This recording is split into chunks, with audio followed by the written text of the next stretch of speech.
Hey, it's Kaya. Welcome back to my channel. Welcome if you're new here. I hope you do stay a while. If you don't know, I am a mom, a nurse, a lover of all things beauty. I love to spread knowledge on health and wellness. I am currently on my journey to lose 70 pounds. I'm currently down 30 pounds, so I have 40 more to go. But today we're going to be talking about my PCOS diagnosis. So if you don't know, PCOS stands for polycystic ovarian syndrome. I was diagnosed with PCOS back in 2021. I had no clue what PCOS was at the time.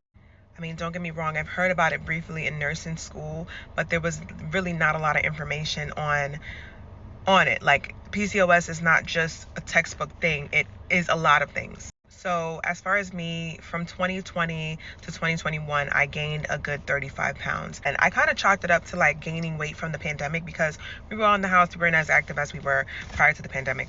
But in my case, I started gaining a lot of weight, and then I started missing my cycles. So I was having about 4 cycles a year. So every 3 months I was getting my period. Not only was I gaining so much weight, but I also was getting a lot of body hair. I was getting a lot of facial hair, like on my upper lip, on my chin area. And it was like, I did not like it at all because we all have a little peach fuzz, but mine was like getting out of hand where you started to see like a midnight shadow. I also started getting hyperpigmentation on my neck, which has improved significantly. I got hyperpigmentation on my chest, my thighs, under my arms. It was really bad. And the first thing I thought it was diabetes. I'm like, oh my gosh, like I have a family history of diabetes. I thought it was diabetes. I was working for an agency at the time, so I didn't have health insurance. So I was paying out of pocket, literally paying to go to doctors. I went to gynecologists, I got imaging, I went to PCPs, like everything, and nobody could help me. Nobody knew what it was because labs were not showing any hormone problems. And I went to a nurse practitioner and she literally told me like that I need to just eat grilled chicken and salad so I can lose weight. I, as a nurse, was very disappointed because I was advocating for myself. I'm like, okay, can we check B12 levels? Let's check my thyroid. Let's check my A1C. Let's do a CBC. Let's do a CMP. What's going on? And she was like, well, you got it within the last 6 months, so it's not necessary. The healthcare system shambles, but that's another video. So I finally ended up getting health insurance. I went to this GYN and I was telling him a bunch of stuff. I was telling him what went on with me. Like, I just told him about all my symptoms, and he actually referred me to a fertility specialist because at the same time, I'm like, I'm having unprotected, and I'm not getting pregnant. Like, can I have kids?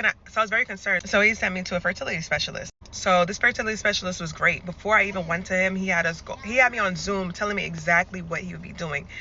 So I got like a hysterosaplingram. I got transvaginal ultrasounds, blood work, and it was like around my cycle. So he would determine what phase of my cycle I was in through the blood work. He had me come back after I had my cycle. I think it was like 3 days later. I can't remember specifically.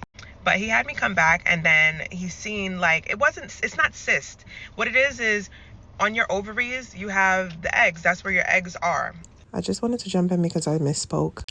But your ovaries contain follicles that hold the eggs. In PCOS, these follicles contain eggs that are immature. So they actually affect normal ovulation. The immature follicles look like cysts. That's why they call it polycystic ovarian syndrome. This causes great concern when it comes to fertility. He just seen that the eggs weren't mature, so that's how he figured, you have PCOS, because not only was it that, I also had insulin resistance. My insulin levels were super high, which caused the ring around my neck, like the dark hyperpigmentation.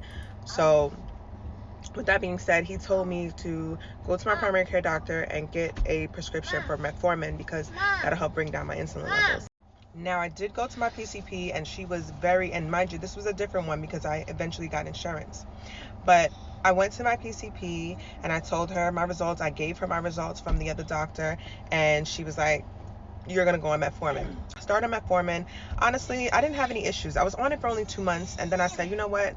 I'm not going to be taking any medication. I did a lot of research, and I found a supplement called inositol. I found a powder on Amazon for like $80 for a whole jar, and I ended up just getting that. I would take 2 scoops in the morning with either water or orange juice, and my period came back within 30 days of starting that. And it literally regulated it. So I got diagnosed and I think May. It's me again, y'all, because I want to make sure I get the story straight. I actually got diagnosed in July. I was put on metformin at the end of July, early August.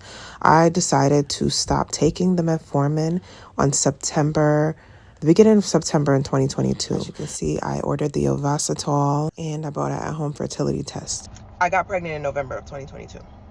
And my oldest back here is going to be 2 years old next month, in a couple weeks actually, and I have another one. With that being said, to all my girlies who have PCOS, don't lose hope. Thank you so much.